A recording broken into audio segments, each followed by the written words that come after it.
ashyiraho n'ikizamini abati iki kizamini umuntu uzagishobora azatwara uyu mukobwa w'umunyabwenge ngo habura n'umwe ugitsinda abatumva nkubwire Rusi uhereye none kubera ineza weretse mabo nyoko bukwe uhereye none aha uhindutse umugore wanjye utoranywa ni Naomi ngamenye ibyabaye kuri Rusi baramubwira tumva nkubwire Rusi mukobwa wanjye Imana ikomeje umushinga wo kukugirira neza ngo baza kubyara rero barabyara bamaze kubyara ukiye bashuti wasubiza amasi uvuye ni kure kandi ni habi cyane watekereza ugiye bikagukomeretsa umutima kubaho ukumva ntacyo bikikumariye rwose ukiye bashuti ibyo unyuramo biruhisha nshuti n'iby'igihe gitoya ntibihoraho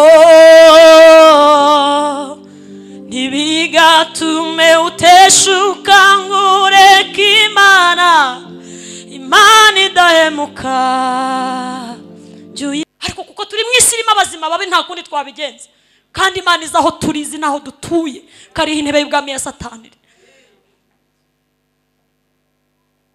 ubuse nkubwire iby'uko wize bigoye ariko Imana ikakurwanaho nkubwire se nuko amashuri yanze Imana ikakubwira ngo nzabana nawe nkubwire se by'uko wadepoje kenshi bikanga ariko uyu munsi Imana ikabikwambika nkubwire iby'uko wadepoje cyane bikanga uyu munsi ukaba utaraburara nkubwire iby'uko byagenze bavuze ko ntacyo uzimarira Imana ikaguteza intambwe ubuse mbikwibutse mbibibutse se mbibibutse cyangwa murabyiyibutsa mukabarara bibibutsa n'Imana yabakuriye ibintu mu bantu ariko amaboko yacu twayahereza Imana tukazamura amaboko yacu tugaha Imana icyubahiro torero ry'Imana haleluya toranywa n'Imana toranywa n'Imana toranywa n'Imana toranywa n'Imana mwari toranywa n'Imana ikota ya distance tujye gusenga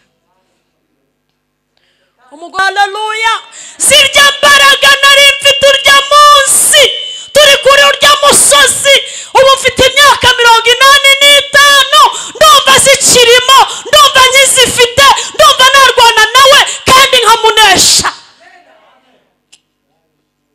Bibiliya ngo yo kareba ajya kurwana Uwiteka agendana nawe agenda ashyigikiwe n'Imana ngarwana n'uyu mugabo wa Ruba arwana nawe aramunesha Bibiliya vanga aramwimura rwose ngo ahinduka gakondo ya Karebu na bugingo n'ubu aravanga ibintu Imana impaye kubwo kurinda imbaraga ndabihindurira izina reka mbabwira torero ry'Imana abantu mwese mwaje gusenga amasengesho ya Kacyiru ibintu byose Imana iri bukugabize utahe wabihinduriye izina aravuga ngo hano niho azongera kwitwa Kiriyatarubu no kwizera ngo kuragenda kugasesera muri byararimbye aravuga ngo iyo ndebesheje ukwizera ibiri he ibiri mu mujyi ibiri muri Amerika ibiri South Africa ibiri hariya mwijuru yaravuze ngo iyo ndebesheje ukwizera ibiri mwijuru ngo mba n'ubutunzi bwinshi cyane ngo bufitwe na Data uhoraho hanyuma kwizera kugera ahantu Imana ibika imigambi yayo kukarungurukamo kukaza kukabwira umuntu umwuka wera akaza yihuta aherekejwe na kwizera akaza akabwira umuntu waje gusenga hano Kacyiru akamubwira ngo humura tuvuye mu bitekerezo by'Imana dusanze umugambi Imana ifite kuri wari mwiza uko kwizera Aburahamu yaraguhagurukanye agera ku musozi Moriya afata umwana aramuhambira Isaka bazise ati papa uranyica kwe Isati ndakwica kuko Imana yakunsabye muri kureba Aburahamu subirayo uzahengera aho Bowazi aryama uba umukobwa w'umunyabwenge ntuzabe igipfu uzitwaza agatenge cyangwa sharupe uraryama hanyuma uzatwikira ibirenge by'uguma aho ngaho. Utwikira ibirenge bye ntuvaho uhagume ubundi uzumva ijambo Bowazi azakuvugaho. Haleluya. Nawe ngo yumvira inama za nyirabukwe, arazinduka kare aguma mu murima arahumba, ibyo yahumbye abishyiraho hafi, aravuga ati icyo mabukwe yambwiye ndagikora. Umukobwa w'umunyamutima. Ariko nta modiyakini, nta kororakini, nta oya, nta kowariteme, nta biprofene. Upfa kuba wizeye ko ibiganza byawe birimo umuti. Haleluya. Imbaraga ya kane yarababwiye ngo mwabigishwa banyemwe, ndabizi ko muzahura n'abazima babi bakabagaburira ibitaribwa. Abazima babi baba muri Afurika y'Epfo, bakabagaburira ibitaribwa, ariko inda zanyu nzibitsemo imbaraga izajya isohora ibyanduye. Avuga ngo mbahaye imbaraga muzajya ikica ntacyo kizabatwara. Icya kane arabwira ati kandi mwabigishwa banjye imbaraga zanjye zose nzibitse ku rurimi rwanyu. Muvuga muti kwa jina la Yesu dayimani zibyumva ziruka. Mukoresha imbaraga z'umunwa mwirukane dayimani, mukandagira inzoka na sikoropiya murya ibyica. Mbahaye ubutware bwose buri muri mwe, munyikirize. Haleluya. Ubutware buri muri mwe. Hanyuma rero ntimukitesha agaciro, isi iradukeneye. Isi iradukumbuye we. Maze iminsi mbwiriza abantu nkabwe ngo hari abagabo bicaranye Imana yihindukiye ikagira gurikira avuga iti televiziyo ubwo mfite Nowa. Antuka umugabo unyumva akamara imyaka 120 ntaragaruka agakomeza kubaka inkuge, yahindukira akavugira Nowa ati antuka. Hari igihe Imana ifashwe ikavuga igifaransa ikakivuga. Yahindukira yareba Daniel bamaze kutwigisha mu kanya, umusore wanje umuceri na mayoneze kandi yapfuye atabyaye. Umusore utariswe dadi, oya, wubashye Imana ashora umushinga mu kubaha Imana, aravuga ati naho iby'isi byose nabireka, reka nubaha Imana ndebe iherezo ryabyo. Imana yihindukiye gutya ikabona Daniel aravuga iti antoka vraiment. Yagera mu gitsina gore muri gender balance, yareba inyuma yabona umugore wibwirije kudodera abapfakazi n'imfubyi imyenda, ikavuga iti Dorcas we, Dorcas ati karame data antoka très bien. Yagera mu bakobwa banyampinga bitwaye neza mu isi bakavamo batandavuye, yareba inyuma yabone Esther grande sœur, ikavuga iti Esther très bien. Unyikirize. Haleluya. Irembo Ryera TV, Irembo Ryera TV.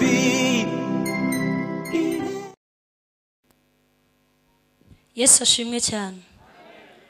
Kaduhereza Imana yacu icyubahiro, iduhaye impano y'ubuzima kuba twicaye hano n'ubuntu bugeretse ku bundi. Bibiliya narayisomye irambwira ngo abazima nibo bashima Imana. Rero iyo turi bazima tuba dufite impano ikomeye ivuye mu ijuru. Nitwa Joseline Mukatete, ndi umukristo mu Gatenga kuri paruwasi. Hanyuma ndashima Imana, ariko by'umwihariko turashimira ubuyobozi bw'itorero bwatugiriye icyizere bakaturarika kugira ngo tubane namwe tuganire ijambo rya Yesu. Kandi dushimiye namwe abatanze umwanya wanyu kugira ngo mwirirwe imbere y'ibirenge bya Yesu, mwumve icyo Umwami Imana avugana namwe. Imana ibahe umugisha mu izina rya Yesu. Reka dusome ijambo ry'Imana kandi turakoresha umwanya neza nk'uko Yesu yawuduhaye kugira ngo twumve icyo aganira n'imitima yacu. Igitabo cya Rusi turasoma igice cya 2 umurongo wa 10 tugeze ku murongo wa 12. Igitabo cya Rusi igice cya 2 turasoma umurongo wa 10 tugeze ku murongo wa 12. Ariko amucuranzi wa piano araza kumfasha gatoya, numva hari indirimbo nahawe kubaririmbira kandi turabikora mu izina rya Yesu. 2 Rusi 10 tugere kuri 12 haravuze ngo Bowazi aramusubiza ati bansobanuriye neza ibyo wagiriye nyoko bukwe byose, uhereye aho umugabo wawe yapfiriye, kandi yuko wasize so na nyoko n'igihugu wavukiyemo ukaza mu bwoko utaruzi. Uwiteka kwiture ibyo wakoze, ugororerwa ingororano itagabanije n'Uwiteka Imana y'Abisiraheli wahungiye munsi y'amababa yayo. Amen. Ubutumwa bwiza uko bwanditswe na Yohana igice cya 15 turasoma umurongo wa 15 n'uwa 16. Ubutumwa bwiza uko bwanditswe na Yohana igice cya 15 umurongo wa 15 n'uwa 16.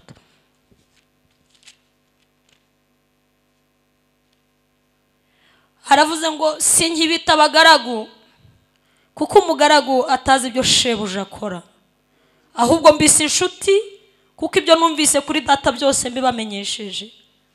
Simwe mwantoranyije ahubwo ninjye wabatoranije, kandi mbashyiriraho kugira ngo mugende mwera imbuto zanyu zigumeho, kugira ngo icyo muzasaba data cyose mu izina ryanjye akibahe.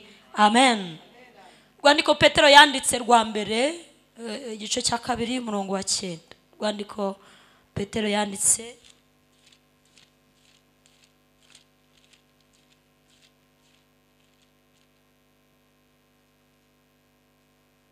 rwandiko rwa mbere rwa Petero yanditse igice cya 2 umurongo wa 9. Haravuze ngo ariko mwebweho muri ubwoko bwatoranijwe, abatambyi b'ubwami, ishyanga ryera, n'abantu Imana yaronse, kugira ngo mwamamaze ishimwe ry'abahamagaye ikabakura mu mwijima ikabageza mu mucyo wayo witangaza. Kera ntimwari ubwoko, Imana ishimwe, ariko none muri ubwoko bw'Imana. Kera ntimurakababarirwa, ariko none mwarababariwe. Amen. Hari byinshi uhura nabyo bikababaza umutima wawe, naho watakambira Imana igasa nkaho itakwitayeho, kubaho ukumva ntacyo bikikumariye, rwose ukiheba nshuti. Wasubiza amaso iyo uvuye ni kure kandi ni habi cyane, watekereza aho ugiye bikagukomeretsa umutima, kubaho ukumva ntacyo bikikumariye, rwose ukiheba nshuti. Ibyo unyuramo biruhisha nshuti, n'iby'igihe gitoya ntibihoraho, ntibigatume uteshuka ngo ureke Imana. Imana idahemuka jya uyizera, yasezeranye kuzabana nawe no mu bihe nk'ibyo biruhishe. N'ubwisezerano ryayo risa naho ritinda, ntabwo rizahera, jya uyizera. Agahinda ka buri munsi mu mibereho igoye cyane, wumva usuzuguwe na bose ndetse n'ababandi mujya musengana. Nta wundi ni Yesu ufite ibanga ry'ubuzima, jya utegereza Yesu. Irakuzi kwa kundi ukanguka ukicara ku gitanda cyawe, ubitse umutwe mu biganza urira cyane rwose ushavuye. Nta wundi ni Yesu ufite ibanga ry'ubuzima, jya utegereza Yesu. Ibyo unyuramo biruhisha nshuti, n'iby'igihe gitoya ntibihoraho, ntibigatume uteshuka ngo ureke Imana. Imana idahemuka jya uyizera. Imana idahemuka jya uyizera. Oh, Imana idahemuka jya uyizera. Oh, Imana idahemuka jya uyizera.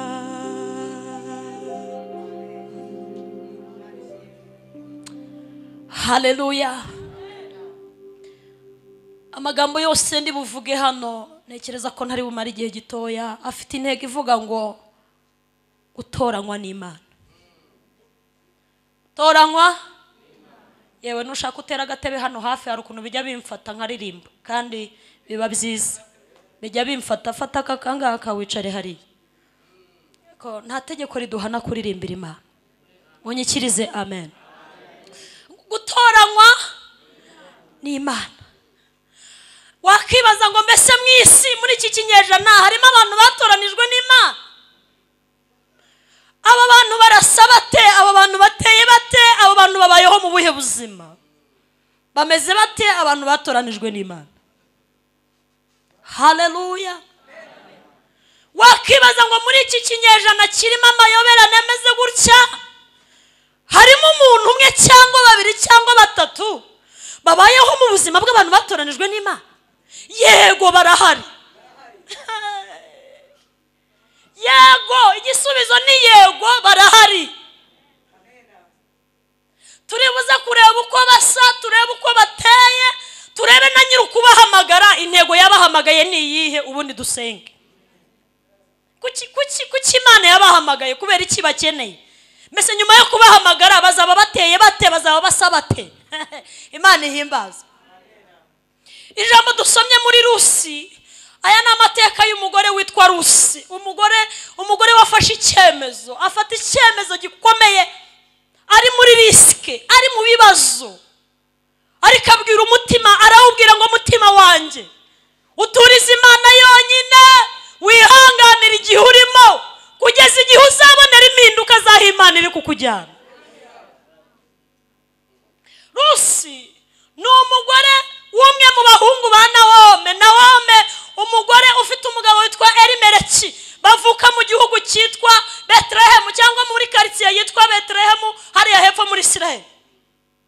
Uyu Elimeleki inzara yarateye, abwira umugore we Nawome bisobanura ngo ni umunyagikundiro. Betelehemu birasobanura ngo ni inzu y'imitsima. Inzu y'imitsima, murabyumvise? Haleluya. Inzara irabakubita kandi sibo bonyine bishwe n'inzara, aho bari batuye Betelehemu n'abandi bari bafite inzara. Ariko Elimeleki asanga umugore we Nawome, aramubwira ngo ndumva afite igitekerezo, waretse tugahunga inzara tukazagaruka inaha twumvise amakuru ko inzara yarangiye. Umugore ntekereza ko yambwiye ati mutware mwiza nasezeranye nawe ivanga mutungo yandahiro tujya turahira hano abashumba bacu baturahiza, ati nzagukunda mu byiza no mu bibi, nta kizadutandukanya keretse urupfu cyangwa Yesu agarutse kujyana itorero. Elimeleki aravuga ati uyu ni umugore. Ngo barahaguruka bava i Betelehemu mu nzu y'imitsima bajya mu gihugu cyavumwe Mowabu. Umva hano inzara ijyana abantu ibajyana mu gihugu bavuye mu nzu y'imitsima bagiye mu gihugu cyavumwe Mowabu. Bagenda bajyanywe n'inzara. Imana ireba. Imana ireba.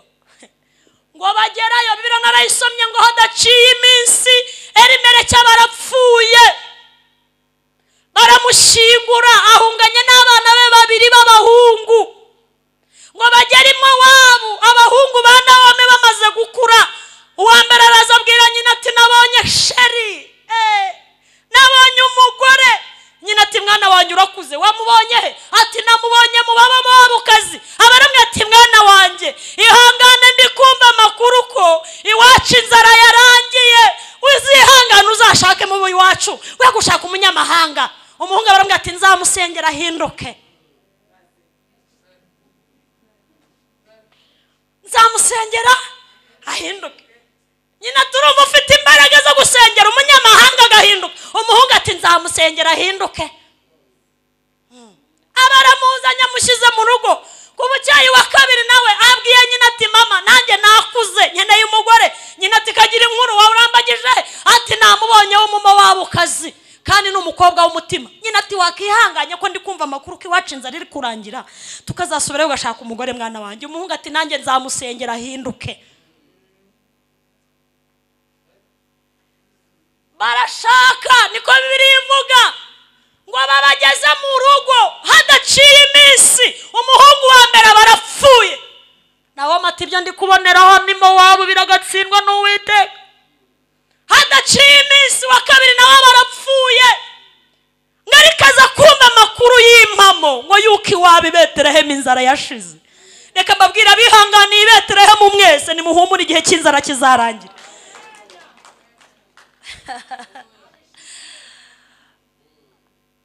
Nawe yegera bakazana be arabwira ati bakobwa beza mwarakoze kwihanganana nanjye, mwagize neza kugumana nanjye, mwihanganiye ubupfakazi bwanjye, namwe ubwanyu muracyihanganye muracyari kumwe nanjye. None numvise amakuru ko iwacu inzara yashize. Ndashaka kubasezera mwigumire hano, ndabona mugifite amahirwe muzashaka abandi bagabo muracyari batoya. Ngo baramwumva baravuga bati oya dukurikije ukuntu wabanye natwe neza ukatwerera imbuto ntago tware kugenda wenyine. Munyikirize amen. Ngo barahaguruka baragenda ngo bagere mu nzira. Nawe marahindukira abaza ati bakobwa beza murumva mukimara amaje kugenda nanjye. Barambwira bati turamara amaje kujyana nawe. Arongera arahindukira ati bakobwa beza iwacu inzara yarashize ariko ubu naho Imana yamumugisha ngongera nkatwita nkabyara. Ntago nzi ko mwategereza abana nabyaye mwakisubiriye iwanyu mugashaka abandi bagabo. Uwitwa Orupa ngo yumva ikintu nyirabukwe avuze kirakomeye. Ariko atari kuzi ko mabukwe avuze ijambo rikomeye koko. Ubu naho yabyara nategereza umuhungu azabyara. Ngo Orupa abyumva vuba. Bibiliya ivuga ngo ahobera nyirabukwe aramusoma asubirayo. Reka mbabwire abantu bose babanye na Yesu igihe gitoya bavugwa amateka make, bavugwa ibintu biki. Niba mushaka kuzavugwa cyane mukaba abantu bakomeye mu bwami bw'Imana nimwikomeze kuri Yesu. Amateka ya Orupa naho arangirira ngo arasezera agira gute aragenda. Rusi aramubwira ijambo rikomeye arambwira ati mabukwe ntunyinginga kugusiga njyewe ntekereza ko bari bateye intambwe. Nyirabukwe arambwira ati mukobwa wanjye wabonye ukuntu mwene wanyu yagiye. Rusi aramubwira ati umva nkubwira mabukwe. Rusi 1:16 arambwira ngo mabukwe ntukomeze kunyingingira kugusiga. Ntunyingingira kugusiga kuko ya Mana yawe wasengaga cyagihe numva. Nawe amati nasenze wumva. Rusi ati wasenze numva.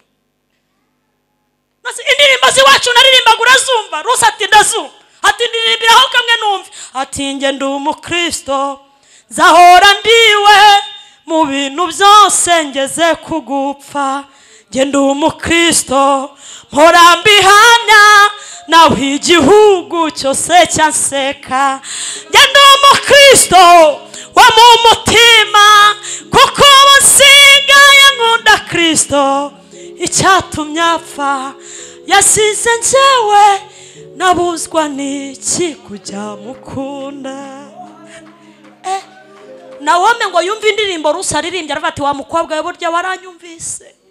Nubwo nahungiye mu gihugu cy'iwanyu nkagira ibyago ariko nakomeje kuba umukirisitu. Haleluya. Aramubwira ati winyinginga kugusiga mabukwe oya.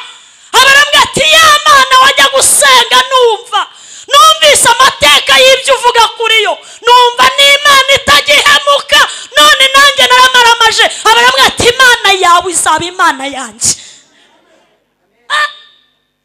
Nawe ngo yumva umukobwa yamaramaje. Amwe ati ubu ufite ibyiringiro ko ari by'ahantu turi kujya. Ubu nubona ko dushobora no kunanirwa mu nzira tukahapfira. Rusi aramubwira ati mva mabukwe oya nitunagwa mu nzira tugapfa njyewe nzafana nawe aho uzagwa niho nzagwa bahamambe. nawe mati rero ahantu turi kujya ntago nzi neza ko bazaguha ubwene gihugu, nitunagerayo ntitugwe mu nzira ntago nzi ko bene wacu bazaguha ubwene gihugu kuko banga abanyamahanga cyane, kandi si ukubanga gusa niko Imana y'iwacu yavuze. Rusa barambwira ati Imana y'iwanyu numvise igwa neza. Umugore umwe w'umunyakanani kazi ngo yasanze Yesu ngo yararwaje umwana, aramwinginga ati mwigisha nyiriza umwana. Yesu akomeza imirimo, arakomeza aramwinginga ati Yesu nyiriza umwana. Hanyuma baramwegera ati ariko umugore waretse ko ibyo kurya by'abana ntajya mbihimbwa.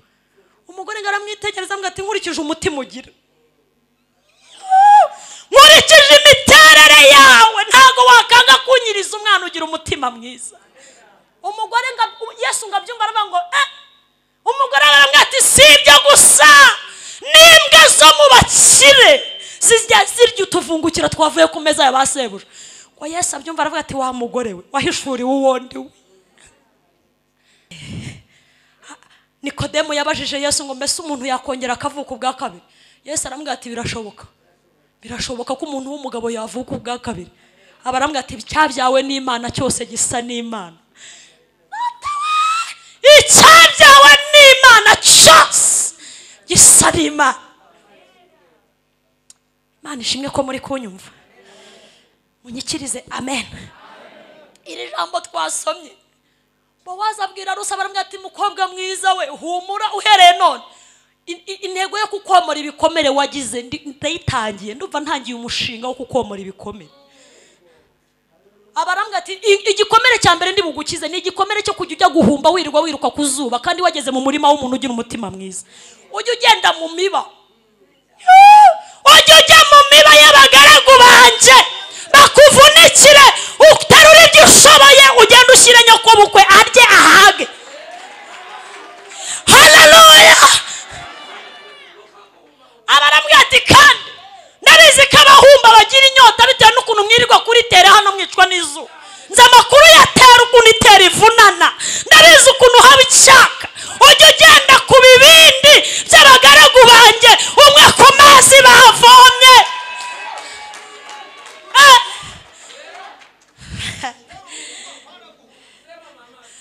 Munyikirize amen. Abarambwira ati ikindi kintu ndi bukore gikomeye, ubundi kirazira ko abanyamahanga basangira natwe, ariko uyu munsi turasangirira ku meza.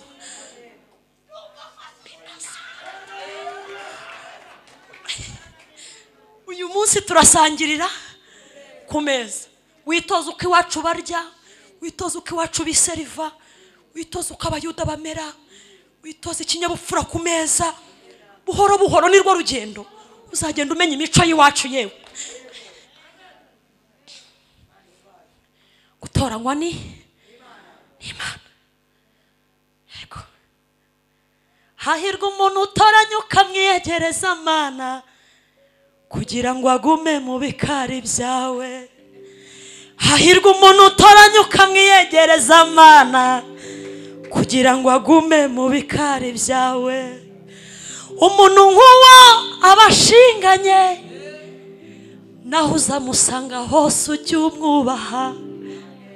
Byashoboka ko wamurusha amashuri, ushobora kumurusha n'uburanga, wamurusha amafaranga rwose menshi, ushobora kumurusha imiryango ikomeye, wamurusha kubyara abana benshi, ariko numubona ujye umwubaha.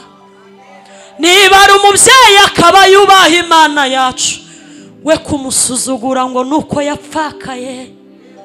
Niba ari umugabo akaba yubaha Imana yacu, we kumusuzugura ngo ubona nta mibereho afite. Niba ari umusore akaba yubaha Imana mwiriwe imbere, we kumusuzugura ngo ubona nta buzima afite. Niba ari umukobwa akaba yubaha Imana dukorera, we kumusuzugura ngo ubona nta furesheri afite. Ijambo ry'Imana rifite umukiranutsi bene nk'uwo, kuko aba yarababariwe ibicumuro bye.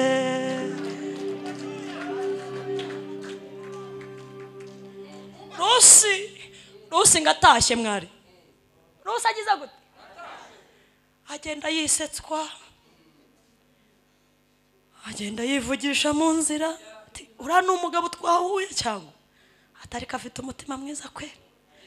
Uwo ni Rusi ari mu nzira ati Uwiteka ashimwe yangendereye pe. Atangira kwiyatura ati ni ukuri kose sinzongera kwitwa umumo wabo. Haleluya. Ngagera mu rugo agenda yisetsa abwira nyirabukwe ati Mana nkuko wafashaga. Naho Matisi indirimbo z'iwacu zose warazimenye kandi uza ati ntazimenya. Haleluya. Ko numva zose wazimaze ati nkurira imbere n'icya kabiri ati imisozi tararemwa isi tarabunga uhereye kera kose uruko wahoze. Nawe mati wahuye n'Imana ndakumva ngaho tuzi ugabanye kuririmba umbwira amakuru. Rusa tuzi byabaye ati wabonye nazanye ibiki ati nabonye igikondorero waje cyuzuye. Byagenze bite? Abarambwira ati buryo wa mugabo ya makuru wampaye nayo kuri. Ibintu nakoze byavuyemo igisubizo. Abarambwira tuzi ko twasangiye ati twanasangiye. Nawe abarambwira tumva mukobwa wanjye komeza ukore gutyo. Komeza ukore gutyo. Ntuzagire undi murimo ujyamo ugenda ukomeza ujye kwa Bowazi ibyiza biracyahari. Haleluya. Biracyahari. Ibyiza ugumeho ngaho ibyiza biracyari. Rusi nawe bati nukuri nava kuri Bowazi nkajyaye. Itangazo riza gutangwa bati muri karitsiye Betlehemu haje umukobwa w'igitangaza. Umukobwa wibwiriza umukobwa uzubwenge. Batanga itangazo bati ninde uzamubera umugabo. Habura numwe wacungura ngahinduka umugabo wa Rusi umukobwa w'umunyabwenge. Ngo Bowazi ashyiraho n'ikizamini abati iki kizamini umuntu uzagishobora azatwara uyu mukobwa w'umunyabwenge. Ngo habura numwe ugitsinda. Abatumva nkubwire Rusi uhereye none kubera ineza weretse mabo nyoko bukwe uhereye none aha uhindutse umugore wanjye. Utoranywa ni Naome ngamenye ibyabaye kuri Rusi. Baramubwira tumva nkubwire Rusi mukobwa wanjye Imana ikomeje umushinga wo kukugirira neza. Ngo baza kubyara rero barabyara. Bamaze kubyara Imana ibaha umugisha. Igisekuru cya Rusi na Bowazi kirakomeza kirakomera ngo kugeza ubwo haje kuvukamo Kristo. Iyo twubashye Imana twamaze gutoranywa nayo amateka yacu ntarangirira hariya. Imana irakomeza ikayubaka. Haleluya. Munyikirize haleluya. Mbabwira ibintu Imana ikorera umuntu iri gutoranya kandi bikora kiraho kuri tere surprise. Icyambere Imana ikorera umuntu iri gutoranya irabanza ikamwibwira. Irabanza ikakwibwira. Mose ari mu gihuru aragiye intama za sebukwe Yetiro. Imana yaramuhamagaye iti Mose ati karame banza ukwetura inkweto zawe kuko uhagaze arahera. Igihuru kiri kwaka ariko kidakongoka. Imana biramwita ndabanza nkweze hanyuma ndakwibwira nkubwira uwo ndiwe. Ibiramwita nitwa ndiho. Haleluya. Nitwa ndiho utazagendana nanjye utanzi. Ndiho nduwiteka nduhoraho. Haleluya. Kintu cyambere Imana ikorera umuntu itoranije cyangwa ihamagaye irabanza ikamwibwira kugira ngo muzagendane uzi uwo mugendana uwo ari we. Munyikirize amen. Icya kabiri Imana ikorera umuntu iri gutoranya imubwira iki mushakira. Siko munyumvise ikubwira icyo igushakira. Uzirinde ntuzagongane n'abantu bumvise ijwi ry'Imana kuko uri mu muhamagaro utari uwawe. Siko munyumvise kandi iyo mwimyoje mwamufashije. Uzirinde cyane utazahondana umutwe n'umuntu Imana yatoranije yaramubwiye iki mushakira mukahahurira ushaka kumwigana. Aha muranyumvise ubwo muzunguje umutwe gutya ni sawa. Mukomeze mungire gutya ndabambireba. Utazireshya cyane ugashaka kuririmba kandi Imana idashaka kuririmba kuko uzagongana iteka n'abaje mu muhamagaro wo kuririmba Imana ari kibashakira. Utazireshya cyane ngo ujye mu muhamagaro wo kudiyakona na bya bindi byose dukorera mu itorero ngo ubijyemo navuze iby'Imana igushakira nujyamo bizakuvuna kuko uraba uri gukora ibintu biri double, uri gukora ibintu bibiri mu gihe kimwe, kandi wari ukwiye gusenga Imana ikaguhishurira aho ukwiye kuba uhagaze. Siko munyumvise? Haleluya. Iyo Imana igutoranya ikubwira ikigushakira, icyambere yakwibwiye irakubwira ngo nugendana nanjye nzajya nkomeza mbwira icyo ngushakira. Icya gatatu irakweza, irakweza. Imana irakweza kugira ngo cya kindi gushakira uzagikora uri umukiranutsi, uzagikora utagongana nayo. Haleluya. Paulo yandikira Timoteyo, aramubwira Timoteyo mwana wanjye we, mu nzu y'inyumba habamo ibikoresho byinshi, habamo ibifite agaciro n'ibikoreshwa by'isoni. Abambwira ngo ariko umuntu niyiyeza. Anishimye cyane. Umuntu niyezwa, nyiri ibikoresho niwuza ukazeza icyo gikoresho akagishyira mu mwanya ukwiriye kigakoreshwa iby'icyubahiro byose. Ariko Imana ishimwe muri kunyumva. Haleluya. Icya gatatu arezwa. Icya kane umuntu Imana iri gutoranya ikimukorera imuha ibikoresho bingana n'ikimuhamagariye. Yo Imana imbazwe we. Ariko mukeneye ibikoresho, munyikirize amen. Amaboko yacu gutya amen. Imana ibahumugisha. Iguha ibikoresho bingana naho uzakora.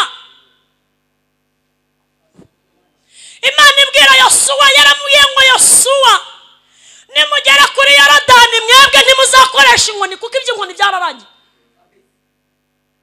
Ubu dufite abantu bashaka kudutwarira muri systeme ya Mose, kandi inkoni ya Mose byararangiye. Ubu kigezweho kuri Yosuwa ni ibirenge. Icyapfa nuko Imana imuhishurira password yaho imbaraga ziri. Ayo data we. Ibiramubwiye ngo mwambutse inyanja itukura hakoreshejwe inkoni, ariko kuri Yorodani ho ubwira abatambyi bikorera isanduku y'isezerano ibirenge, inkoni, imbaraga nazivanyemo nazishize mu birenge by'abatambyi. Ibiramubwiye ati kandi uhereye uyu munsi ndatangira kugukuza imbere y'Abisirayeli bose. Imana ishimwe ko muri kunyumva. Haleluya.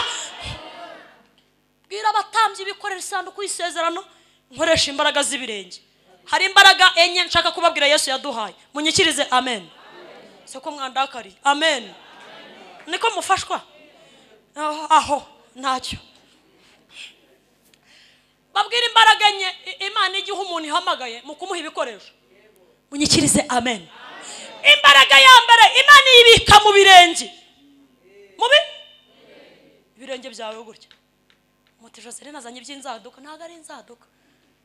Yesu yavuganye n'abigishwa be arabwira ngo nafuye ikuzimu, nambuye Satani imfunguzo z'ikuzimu, urupfuna rwambuye ububasha, Satani siza muboshye, hanyuma ubutware. Hari ibintu bitatu ntazasubirana mu ijuru. Icyambere amahoro sinzayajyana ndayabasigiye.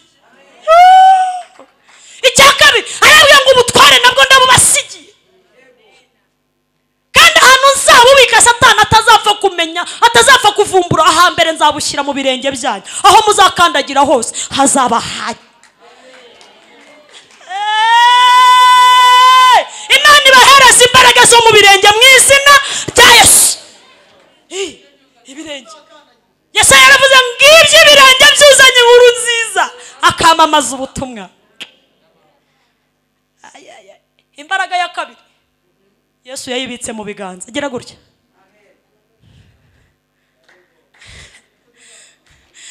Yaravuze ngo mwabigishwa banjye mwe mwagumanye nanjye mukareba ibyo nkora mukumva n'ibyo mvuga. Umubare w'ibanga ngo uyu mu biganza byanyu muzajya mubirambika ku barwayi. Nta paracetamol, nta modiakine, nta chloroquine, nta oya, nta coartem, nta ibuprofen. Upfa kuba wizeye ko ibiganza byawe birimo umuti. Haleluya. Imbaraga ya kane yarababwiye ngo mwabigishwa banyemwe ndabizi ko muzahura n'abazima babi bakabagaburira ibitaribwa. Abazima babi baba muri Afurika y'Epfo bakabagaburira ibitaribwa, ariko inda zanyu nzibitsemo imbaraga izajya isohora ibyanduye. Avuga ngo mbahaye imbaraga muzajya ikica ntacyo kizabatwara. Icya kane arabwira ati kandi mwabigishwa banjye imbaraga zanjye zose nzibitse ku rurimi rwanyu. Muvuga muti kwa kinara Yesu dayimani zibyumva ziruka. Mukoresha imbaraga z'umunwa mwirukane dayimani, mukandagira inzoka na sikoropiya murya ibyica. Bahaye ubutware bwose buri muri mwe. Munyikirize haleluya. Ubutware buri muri mwe. Hanyuma rero ntimukitesha agaciro, isi iradukeneye. Isi iradukumbuye we. Maze iminsi mbwiriza abantu nkabwe ngo hari abagabo bicaranye Imana yihindukiye ikagira gurukira avuga iti terebye. Ubwo mfite Nowa antuka umugabo unyumva akamara imyaka 120 ntaragaruka agakomeza kubaka inkuge. Yahindukira akavugira Nowa ati antuka. Hari igihe Imana ifashwe ikavuga igifaransa ikakivuga. Yahindukira yareba Daniel bamaze kutwigisha mu kanya, umusore wanje umuceri na mayoneze kandi yapfuye atabyaye. Umusore utariswe dadi oya wubashye Imana ashora umushinga mu kubaha Imana. Aravuga ati naho ibyisi byose nabireka, reka nubaha Imana ndebe iherezo ryabyo. Imana yihindukiye gutya ikabona Daniel avuga iti antuka vraiment. Yagera mu gitsina gore muri gender balance, yareba inyuma yabona umugore wibwirije kudodera abapfakazi n'imfubyi imyenda, ikavuga iti Dorcas we, Dorcas ati karamedanda antuka très bien. Yagera mu bakobwa banyampinga bitwaye neza mu isi bakavamo batandavuye, yareba inyuma yabone Esther grande sœur, ikavuga iti Esther très bien. Munyikirize haleluya.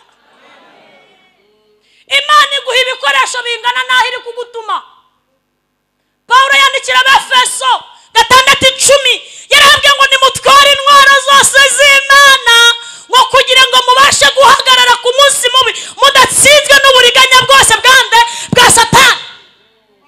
Yakobo yaravuze ngo Satani agira imirimo ibiri imujye. Imirimo inga ibiri. Iya mbere ngarazerera agira gute keretse yageze mu mutima w'umuzayifu akaharara kabati ndagufasha wowe uyu munsi urandaza amen. Arahicara akahara akabati uri umusambanye ntacyo ubumpaye agacumbi mbe ncumbi kihanga wakihana nk'ubu muri riterana akabati ndagiye tu subiye mu kazi ko kuzerera. Akajya gushaka undi muzayifu nawe uraho w'igipagani akaba muhaye agacumbi ejo yakihana yakakira Yesu umwami n'umukiza umucyo wamugeramo nawe akavata hanga abanyimye ishumbi. Afite umurimo wo kuze. Umurimo wa kabiri ngaratonoma nk'intare gashaka uwo yarya. Ariko mu Kristo ngo yageze mu nzira ngasanga intare zitonoma, ahura n'abagaruka barambwa ngo twasanze zitontoma, kumbe ntibamenye ko ziziritse. Mu Kristo aravati yandinze cyagihe ikankiza porowone.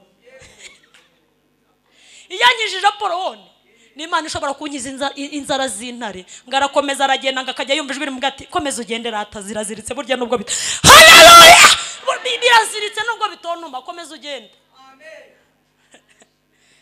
Icya gatanu Imana ikorera umuntu iri gutoranya cyangwa iri guhamagara imubwira aho imutumye. Imubwira iramubwira iti genda nzabana nawe nkutumye hagati y'ibirura n'amasega aryana, ariko uhumure ndi kumwe nawe uzagira ubwenge nk'inzoka wirinde kuryana haso uzamere nk'intama hagati y'ibirura. Kubera iragutoranyije ariko aho igutumye irahaza. Hari imbaraga 3 Yesu yarwanye nazo nzibabwire munyikirize amen. Soko mwandakariye amen. Imbaraga ya mbere ikomeye Kristo yarwanye nayo ni imbaraga yo kutemerwa iwabo. Kutemerwa abantu mwese mutemerwa iwanyu kubera impamvu z'agakiza mwihangane mufite grafrere witwa Jesus. Kandi ntago ari itegeko ko iwanyu mwe bose bakwemera ngo urabona ngo dufite umugore gukizwa neza we. Hari nabaza bakubivanga kandi uzi kuri mu murongo. Ibyo se bikuyeho kukijijwe. Siko munyumvishe numvisha abantu bimyoza ubwo barafashijwe. Intambara ikomeye Yesu yarwanye nayo ikomeye imukomereye niyo kutemerwa iwabo. Kugeza ubwo bavuze ngo Nazareti nta kiza cyagira gute cyahava. Murumva atarakomerewe. intambara ya kabiri Yesu yarwanya ariko akayinesha. Intambara ya kabiri ni intambara yo kubana n'abigishwa bamwizera hato na hato ejo bakabivamo. Aba yatoranije nk'inshuti, aba yari yizeye, uyu munsi bakabivamo. Petero akababwiye bagenzi bati reka ibyo uriya musore ntitwabivamo. Umusore wambara ikanzu imwe n'inkweto imwe, bakajya kuroba bagasanga amafi yarahunze kuko yumvise ijwi rya Yesu. Tugira korari yitwa Elayo yararirimbye iravanga ngo abigishwa bagiye kuroba Yesu atabatumye, ngo basanga amafi yumvise Yesu kera. Aravuga ati oya, duherukana bababwira ko muri ababyi b'abantu mugarutse hano gukora iki? Duherukana bababwira ko muri abarobyi, none ubu turetse kuba amafi tubaye abantu. Musubireyo kugeza igihe databuja.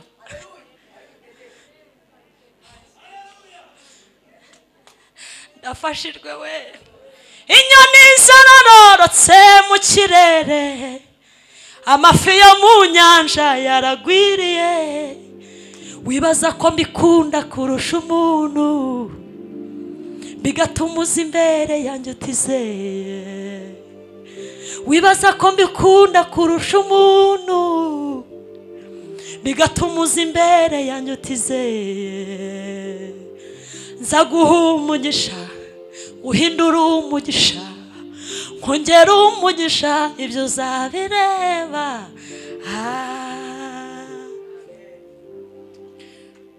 Intambara ya gatatu Yesu yarwanye nayo ni intambara y'idini. Idini akiza abantu ku isabato bati turamwica. Idini ntiritwemerera gukiza abantu kuki? Ku isabato. Turamwica. Bakamutegera ku isabato, bakamutegera ku magambo avuga, ariko kuko yari afite ubumana narwo rurangira runesheje. Imana ibarinde imbaraga z'idini mu izina rya Yesu. Se turacyari kumwe torero, munyikirize haleluya. Cya gatandatu iramubwira ngo genda ugumemo, nuvayo. Imana ibwira bene Aroni, abasore babiri b'abatambyi, yarababwiye ngo mbahaye umurimo w'ubutambyi, ariko ujye utinya isezerano Imana iguha mu iteraniro igashyiraho kondisiyo. Muranyumvise? Nzaguha urubyaro, nzaguha urugo rwiza, nzakubakira, nzaguhinza mu mujyi wa Kigali, ariko aho ujye uhashinga gato uvuga uti iravuze. Genda ukore bya bindi byose nakubwiye, ariko ukomeze ukiranuke, ukomeze wirinde, ukomeze. Ibyo nabyo Imana igiye bivuga. Munyikirize amen. Ijambo twasomye muri Yohana 15. Mwarambiwe? Muracyari kumwe nanjye. Imana imfashe minota nyikoreshe neza, ndabona indangiranye we, kandi ndashaka kubabwira ibintu biranga umuntu watoranijwe n'Imana. Yesu abwiye abigishwa be muri Yohana 15, yatangiye ku murongo wa mbere ababwira ngo ninjye muzabibu w'ukuri. Kugira ngo Yesu abantu bamwumve, yajyaga agenda yihuza n'ibintu bigaragara biri reyere kugira ngo abantu barusheho kumwizera. Umunsi umwe yahuye n'umugore w'umusamariyakazi ufite inyota y'ubusambanyi. Abarambye ati mugore, duhuriye ku iriba rya sogokuruza wanyu Yakobo, aya mazi amara inyota y'umubiri, ariko nunywa ku mazi nzaguha azakumara inyota y'ibyaha. Umugore abanga ati iriba uvoma hayo mazi ribahe. Yesu abarambye ati ninjye mazi. Ntago nirirwa mvunika burya ibimvamo n'amazi avura inyota y'ubusambanyi. Umugore ati wampaye nka nkwate ndayaguha, ngakivaho ngagenda avuga ubutumwa bwiza amazi amaze kuyanywa. Niwe mugore wa mbere wakoze ivuga ubutumwa ryihuse. Abarambwiye ati ninjye muzabibu w'ukuri, data ni nyirawo uwuhingira, ishami ryose ryari imbuto, data ryanganyaho amahage kugira ngo aririnde rihekaya, ryari imbuto nyinshi. Ishami ryose ritari imbuto, data rikura hatagize ikindi kintu yishingikirizaho. Niyo ryaba riririmba cyane, niyo ryaba rizi kubwiriza, niyo ryaba rizi kugira gutirikirika, data rigira guta arikura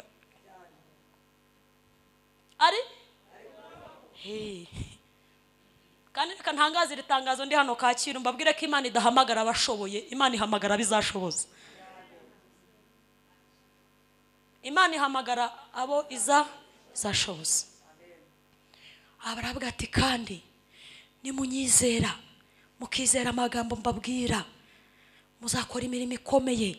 Ibyo muzasaba data byose azabibaha, abibahe mu izina ryanjye. Avuga ati burya nubwo navugaga igiti, ninjye muzabibu w'ukuri. data ni nyirawuhingira, data witaho, arawuvomerera, arawufumbira, awitaho. Haleluya. Kandi ntitaye ku ishami ririmo hano, avuga Yuda avuga Yuda, ishami ririmo hano nubwo ntababwiye izina ryaryo, ariko data azarikuramo arite mu muriro, ati rata mwebwe mwamashami mweza mwe, data azabakomeza, azabakomeza. Azagira gute? Azabakomeza. Abarababwiye ati kandi nimuziyemere ku bantu ngo mujye mu byanjye mube abasitari, mujye muvuga ko ari ibyanyu mubyiyitirire, reka reka reka.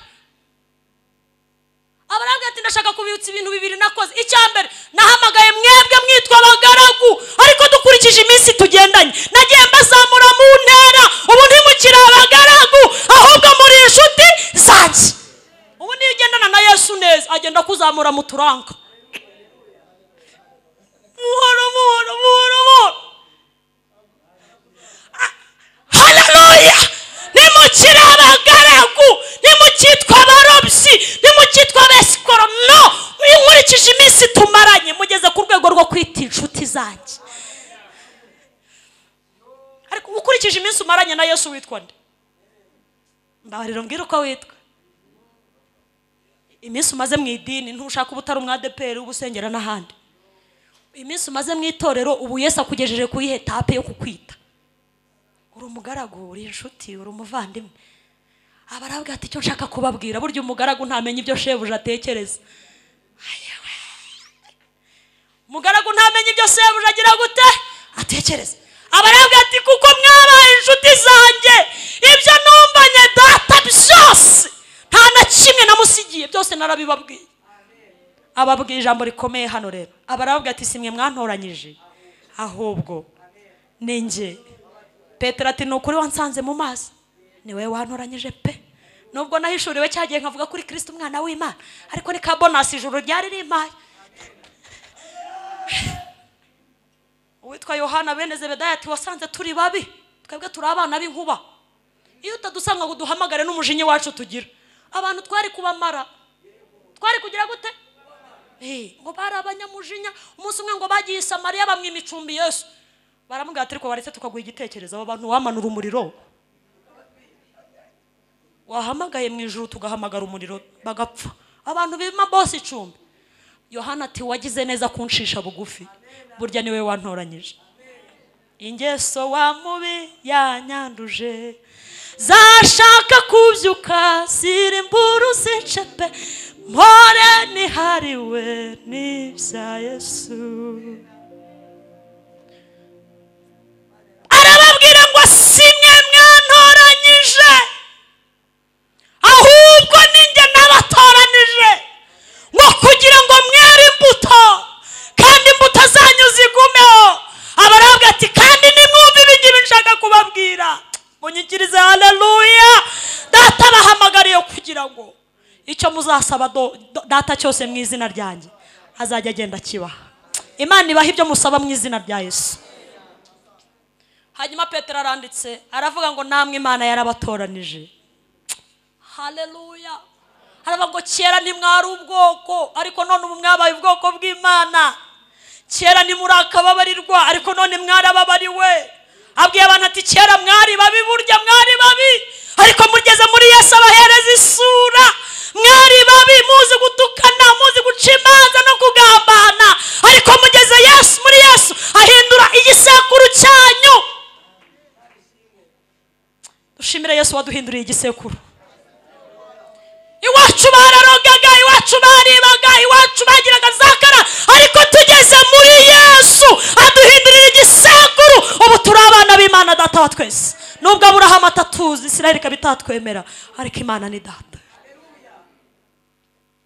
Munyikirize amen.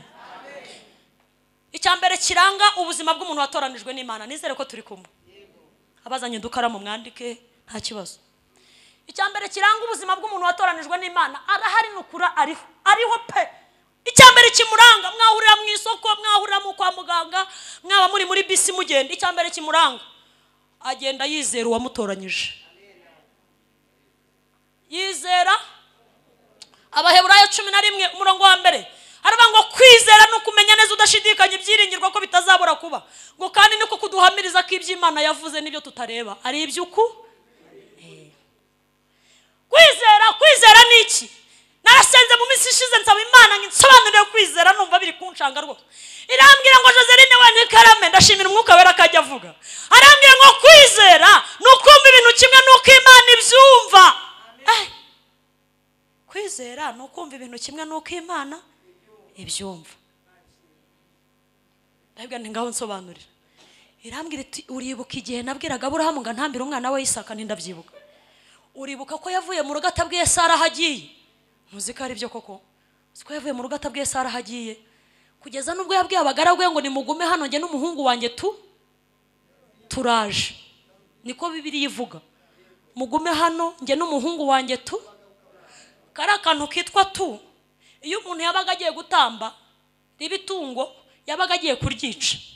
Gutamba birasobanuye ngo ni ukwica, hanyuma ukagitwika igitambo, umubavu umwotsi wazamuka wahumurira Imana, Imana yakishima ikavuga iti terebye, wahomba ukazazana ikindi.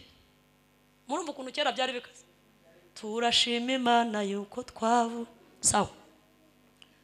Ndabizi ko mufashwa vuba. Aburahamu agiye ku musozi Moriya kwica, ariko kwizera kuramubwiye ngo ukomeze ugende, Imana ntiyaguhekura. Kwizera kubwiye Aburahamu kuramubwira ngo komeza ujye imbere, ugende ugere ku musozi nakubwiye. Nkurikije ukuntu Imana iteye, ntago yakemera ko wica umwana wawe.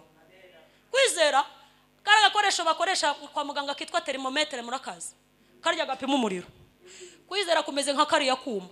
Kwizera kuragenda kukajya mu bubiko bwa Imana ibika imigambi yayo. Icyama mukanyumva. Kwizera kugera muri niba ari mu giseke, ntago mbiza ahantu Imana ibika imigambi yayo, ntago mbizi. Ahantu dayimoni zitareba n'abamarayika ubwabo ntibahagera. Ahantu Imana ibika imigambi yawe niyo yonyine ihazi. Niyo mpamvu nta murozi wabiroga, mugambi w'Imana nta mapingu bawambika, mugambi w'Imana nta mujura wawiba. Washyize ibanga ryanjye nawe kure y'amaso y'abantu, ariko Mana icyo ngukundira nuko utameze nk'abantu. Washyize ibanga ryanjye nawe kure y'amaso ya. Kwizera n'umwuka wera byonyine na Yesu nibo bantu binjira ahantu Imana ibika imigambi yawe. Noneho kwizera ngo kuragenda kugasesera. Muri byararimbye aravuga ngo iyo ndebesheje ukwizera. Ibiri he? Ibiri mu mujyi? Ibiri muri Amerika? Ibiri South Africa? Ibiri hariya mu ijuru. Yaravuze ngo iyo ndebesheje ukwizera ibiri mu ijuru ngo mbona ubutunzi bwinshi cyane ngo bufitwe na Data uhoraho. Hanyuma kwizera kugera ahantu Imana ibika imigambi yayo, kukarungurukamo, kukaza kukabwira umuntu, umwuka wera akaza yihuta aherekejwe na kwizera, akaza akabwira umuntu waje gusenga hano Kacyiru, akamubwira ngo humura, tuvuye mu bitekerezo by'Imana, dusanze umugambi Imana ifite kuri wari mwiza. Uko kwizera Aburahamu yaraguhagurukanye agera ku musozi Moriya, afata umwana aramuhambira. Isaka abaza ati papa uranyica kwe? Isa ati ndakwica kuko Imana yakunsabye. Muri kureba Aburahamu arasenga, ntekereza ko Aburahamu yasenze ati Imana nyir'ijuru n'isi, Imana yamamagaye, urabibona ko naje n'umwana wanjye, ngiye inkota ndayifite ndamwica. Ntabwo nzi n'ikintu bisobanura umugore wanjye ariko ndamwica. Bibiliya ivuga asamuye inkota ataravuga mena, ngo Imana yohereza marayika iramwita ihuta, Aburahamu ariseriye aramwica. Araza aramuhamagara ati Aburahamu we sigaho, mu ijuru babibonye kukunda Imana, sigaho kuri Isaka ku gicaniro, kuri Isaka ku rutambiro, uhindukira inyuma yawe urabona intama. Nanditse w'Abaheburayo yaranditse aravuga ngo kwizera niko kwatumye Aburahamu azamukana Isaka ku musozi kumutamba, ngo kuko yatekerezaga ko no mu ivu rya Isaka Imana yarema mundi Isaka. Munyikirize amen. Hanyuma uyu muntu watoranijwe n'Imana yizera uwamuhamagaye, aramwizera. Icya kabiri kimuranga, se muri kumva mukizera Imana, namwe muri mu batoranijwe n'Imana. Cyakabiri kimuranga yumva ijwi ry'uwamuhamagaye. Yesu yaravuze muri Yohana aravuga intama zanjye zizi ijwi ryanjye ngo kandi nanjye numvise ijwi ryazo ndazimenya ko arizo zivuze. Ndazimenya. Imana izi gutandukanya ijwi ryawe n'iry'abandi. No mu rusaku rw'abarira benshi muri miliyari zirenga 7 ziri mu isi, Imana iyo yumvise ijwi ry'umuntu yizera ngo numvise umuntu. Hanyuma Zaburi ikavuga ngo kubwo kunyagwa k'umunyamibabaro, kubwo kuniha k'umunyamibabaro w'umukene, none ahanda haguruka.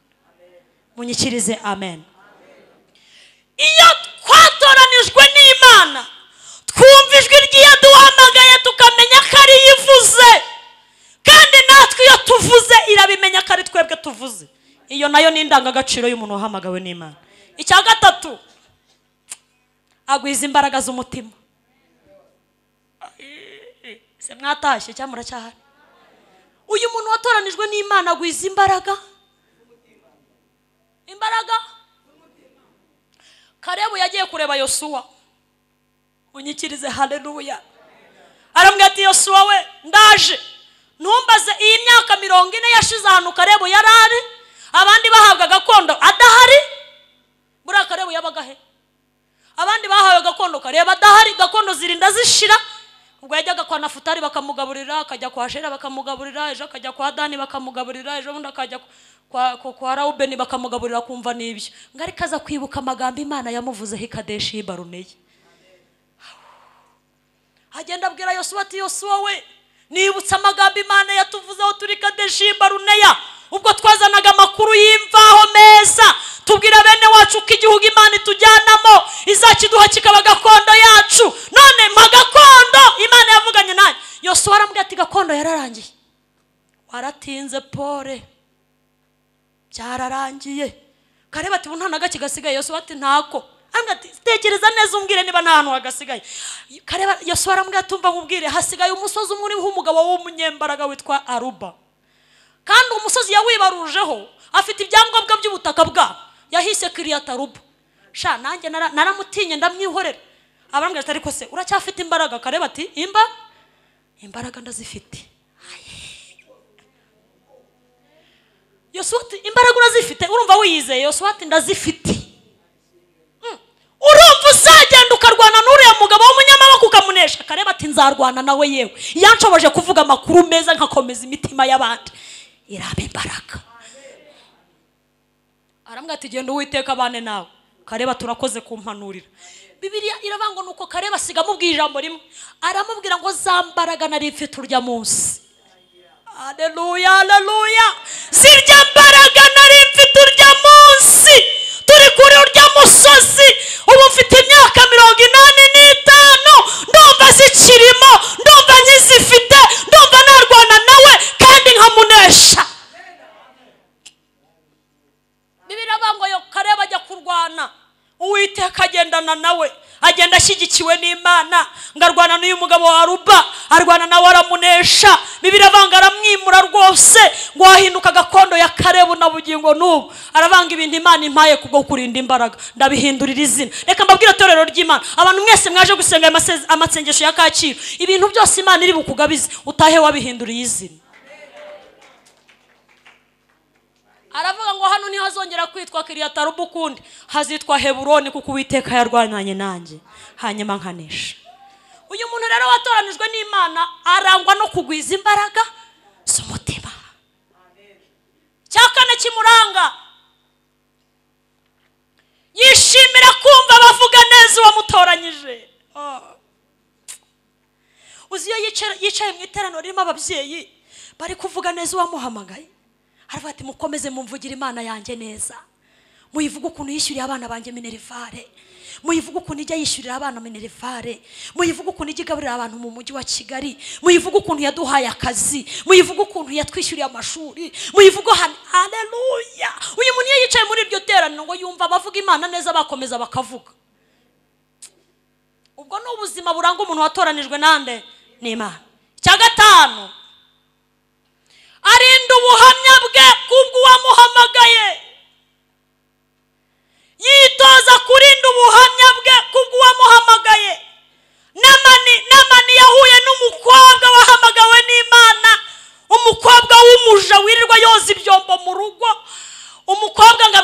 mabuja amwe ati mabuja nabonye data arwaye ibibembe ariko kuko njye nahamagawe n'Imana ndumva namurangira umuti. Imana ihimbazwe. Uwo mwansize Imana ihimbazwe. Nyirabuja ati wagakobwa we wabonye umugabo wanjye ute? Ati namubonye arwaye ibibembe. Atarika Imana yiwacu yakiza databuja ibibembe. Aramwegera yegera sebuja umugore waramubwira ati numvise amakuru ko Imana yakagakobwa Imana yiwabo Imana ikiza Imana ibahora. Amwe ati se bisaba iki kugira ngo umuntu akire? Amwe ati ntacyo nzi bisaba ngo yandika urwandiko rwandikira umwami wa Isirayeli amwe ati uduhe ikaze tuzaza iwanyu numvise amakuru yiwanyu Imana yiwanyu irakiza. Reka mbabwira umuntu watoranijwe n'Imana avuga Imana yiwabo neza. Namani ngo yandika urwandiko rusaba ikaze mu gihugu cya Isirayeli ngo umwami abone urwandiko. Namani yanditse ngashishimura imyambaro ye ngo bigera kuri Elisa. Elisa aramubwira ati humura iyo turwaniriye cyagihe ikadutiza amaboko yo guhangana n'ingabo z'Isiriya ntutinye. Namani burya nta kintu afite ariko Imana dukorera ni Imana y'inyembaraga. Umwami ngareka Namani araza ngo baramubwira bati umugabo uzakuvura dogiteri w'iwacu ni umuhanuzi witwa Elisa atuye Dotani. Aravuga ati nta kibazo ndajyayo. Abagaragu be bati tugende turamusangayo. Ngo bagereyo munyikirize amen. Barakomanga bati muraho kwa Elisa bati muraho. Bati tuzanye umushyitsi ninde yitwa Namani. Akora iki? Ni umugabo w'ingabo za Isiriya. Abarwaye iki? Arwaye ibibembe. Mugende mwiyuhagire hara mu kidendezi aho hepfo mu biziba. Namani ati mwasuzugura we n'amapisine nsizi wacu ibiziba by'iwanyu ngewe Namani. Umugaraga ati genda gake databuja pisine z'iwacu zarakuvuye wagenze gake.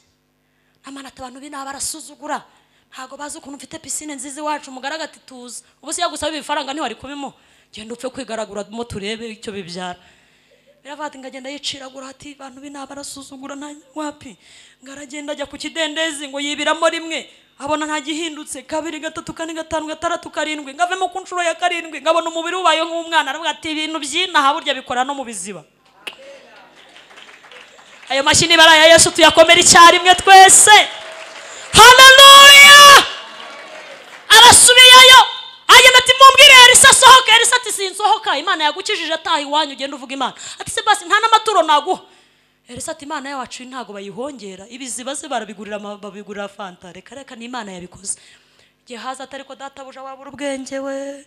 Uzi ukuntu Namani yikoreye afite ibifaranga by'ibifeza hariya nabibonye ngewe. Elisa ati ta Namani ati se nta nakantu kinaha nk'urwibutso nzatwara. Elisa ati genda ufate ibitaka hara hepfo turakungahaye ku butaka. Haleluya. Upakira ibyo ushoboye mu mifuka ujyana iwanyu ujye usenga Imana yiwacu. Bibirava ngo Namani arabijyana ngakiri mu nzira. Gehazi ukunda kashi kamanuke hano nze mbabwira ukuntu abantu bakunda kashi. Gehazi ukunda abwira Imana atariko databuja yaba igipfu umuntu wanga kashi. Abarirutse ati yewe wumva nkubwire mugabo w'ingabo Namani ati Elisa arambwiye ngo za kashi zimuhe kandi ntabyo amubwiye. Bamuha ibikashi aragaruka akiza Imana yabwira iti icyo nkukorera urakibona. Araza aragaruka abwira sebuja ati ndaje nkutegurira amazi muri dushe. Sebuja tuvuye he? Ati narindi hano hanze gakeya. Uvuye he na Geha? Ntuvuye kwa Namani. Gehazi ati mwizina rya Yesu nagiye kwa Namani gukora iki? Bira bifeza ufite hari. Gehazi ati kwa Jena Yesu. Ati nyamara ubwo ugenda umutima wanjye wagendanya n'uwawe.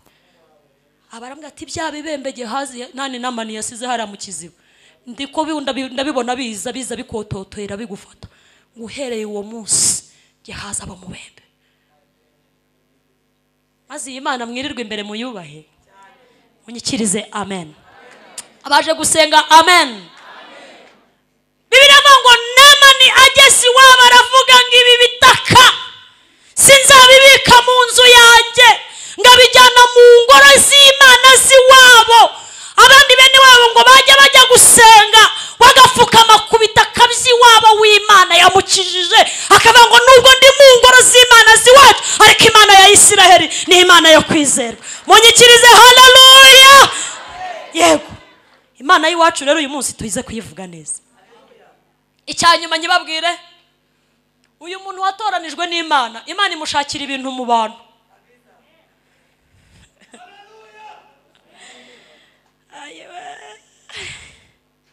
Imana imushakira ibintu nukuri kose.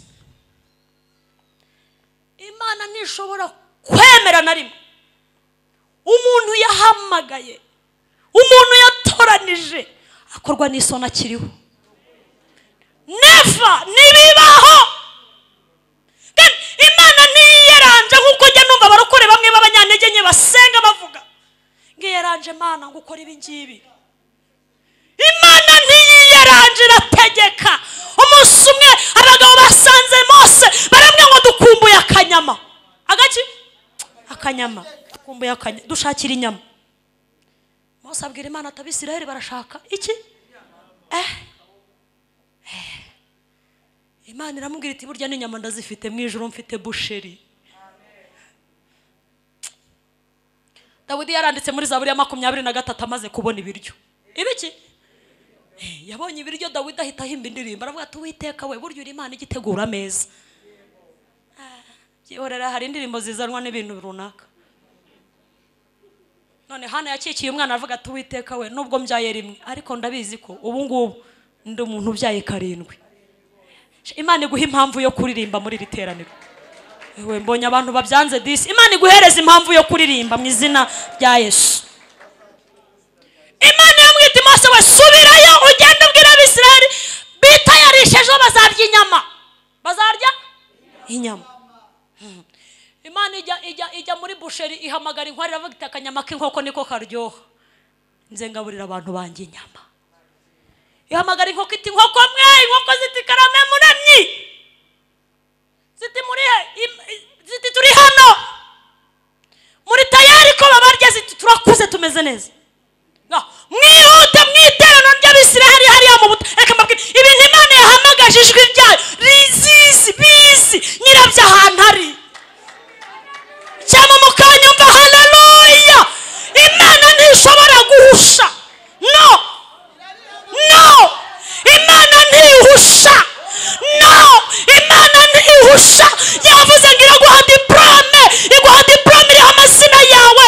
Yavuze ngo iraguha kubyara, iguha abantu uzita amazina. Yavuze ngo iraguha urushago, iguha umugore mwiza. Abaje guterana haleluya. Imana ntihusha. No. Imana ntihusha. Abarosi bahusha, abapfumu bagahusha, abagambanyi bagahusha, abakugambanira bagahusha, ariko Imana ntihusha. No.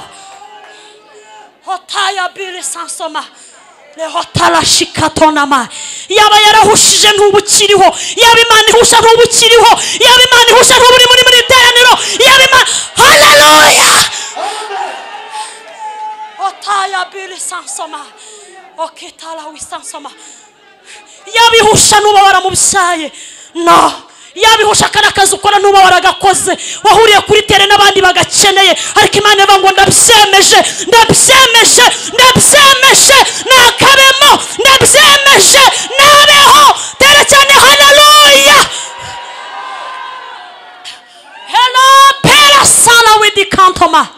Hello shaya bili distance. Lili witando bele hasoma hitaya sole mere kantostai. Imana ibwira inkwari razibwa ngo nimwihute mujye mwiterano ry'abantu banje.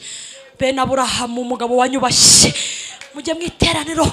Iteraniro ry'abagabo n'abagore n'abakobwa n'abasore mugenda abantu banje barya inyama. Inkware ziravuga ngo ubwo ari wowe uduhamagaye turajyayo. Ijambo rye rirarema, jambo ry'Imana rirarema, ijambo rye rirarema, yashyizwe hejuru iteka n'Imana irinda kwera kwayo. Rurema niryo zina rye, ijambo rye rira ijambo ry'Imana ijambo rye rira ijambo rya Kristo ijambo rye rira ijambo ry'Imana rirarema Imana ishimwe Bibiliya iravuga ngo Imana ibwira Abisirayeli iti mwitegure murarya Mose abwira abantu ati buri wese atora uko ashoboye buri wese ayora uko ashoboye akurikije uko umubare w'imiryango uri niba muri 5 buri wese akaba arya ikiro kimwe cy'inyama utwara ibiro 5 nturenze nta mururumba kwa Yesu ibintu biracyahari nta mururumba twari ibyo ushoboye uyu munsi biri bigusunika uyu munsi nta mururumba birahari biracyuzuye Imana iravuga ngo buri wese afata uko inda yingana arya uko angana harimo Abisirayeli b'abanyamururumba rero barayora n'ibisaguka Imana iravuga iti mwayoye ibyo ntavuze iyo mutwara ibikwiriye ntacyo mwari kuba barya inyama baziryana umururumba n'inzara byose biravuga ngo baziryana umururumba inyama zirabica ariko ntacyo yari yazibagaburiye unyikirize haleluya unyikirize haleluya kakazi ukora hahandi uri burya n'inturumbutse Imana yohereje reka gushyiramo kunaniza abantu no ujya wibikora urebe ko Imana itazaguha ukaharamira uzaharamira n'uyora ibyo ushoboye bihaza abo mu rugo rwawe yo Imana ishimwe ko munyumvise munyikirize haleluya yes munyurwe n'ibyibahaye muyora uko mushoboye uko muri buhaga kubera ko kwa Yesu biracyahari kwa Yesu biracyuzuye munyikirize haleluya torero ry'Imana haleluya ni Imana ishakira abantu ibintu mu bantu ubuse nkubwira ukuntu yaguhaye umwana bikubwira baravuze bati ntuzashaka babona urashatse ubundi sinkunda kwigisha inyigisho z'abantu ariko mwihangane ndumva umwuka wera ariko kubizana ntabwo nkunda kuvuga abantu mwiterana ubundi mvuga Yesu nkataha kandi nabwiye Yesu nimbura icyo nkuvugaho nzicara ntuzi ariko kuko turi mu isi irimo abazima babi nta kundi twabigenza kandi Imana izaho turizi naho dutuye kariho intebe y'ubwami ya Satani ubuse nkubwira ibyuko wize bigoye ariko Imana ikakurwanaho nkubwire se nuko amashuri yanze Imana ikakubwira ngo nzabana nawe nkubwire se ibyo ukode poje kenshi bikanga ariko uyu munsi Imana ikabikwambika nkubwire ibyo ukode poje cyane bikanga uyu munsi ukaba utaraburara nkubwire ibyo uko byagenze bavuze ko ntacyo uzimarira Imana ikaguteza intambwe ubuse mbikwibutse mbibibutse se mbibibutse cyangwa murabyiyibutsa mukabarara bibibutsa ni Imana yabakuriye ibintu mu bantu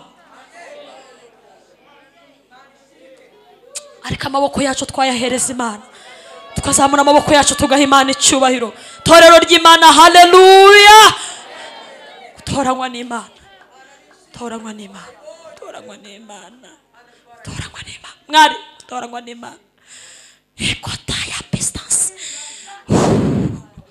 tujye gusenga umugore umwe reka nsoreze kuri uyu mugore muyoboze ko wowe ko nawe utandebye ngumbwire ndekera aho ngaho wafashijwe nanjye nafashijwe nubyo nta kundi mu minsi ishize nahuye n'abesikoro aka kantu ntuzagashyiremo narakavuze cyane